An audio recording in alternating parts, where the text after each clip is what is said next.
អរុនសួស្តីពុកម៉ែបងប្អូនទាំងអស់គ្នាស្វាគមន៍សាជាថ្មីមកជួបយាយយើង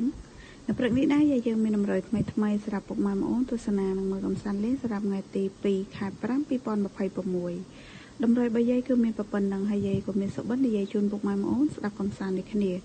តាមមុននឹងនិយាយសុបិនយាយក៏សូមពឹងពុកម៉ែបងប្អូនដែលចូលរួមទស្សនាទាំងអស់គ្នានេះកុំភ្លេចជួយចុចពាក្យ like ជា subscribe ឬក៏ដឹងឲ្យ channel ថ្មីយាយម្នាក់មួយផងមុនណា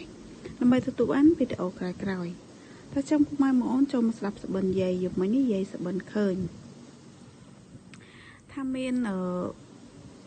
ក្មេង2នាក់កូនក្មេងប្រហែលជាអាយុ7-8 ឆ្នាំចា5-6 ឆ្នាំ7-8 ឆ្នាំអីហ្នឹងចាហើយគាត់ជួបជាមួយនឹងមនុស្សស្រីតែមនុស្សស្រីហ្នឹងខ្មោចណាបងអូន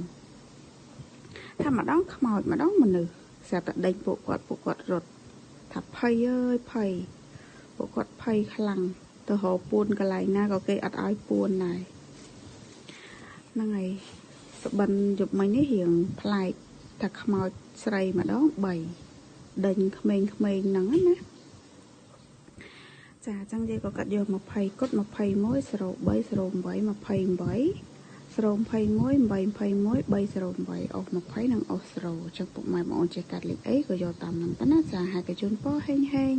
ស្នាងល្អទាំងអស់គ្នាtrongវីដេអូយាយក៏មានតែប៉ុណ្្នឹងទេជួបគ្នានៅវីដេអូក្រោយបាយ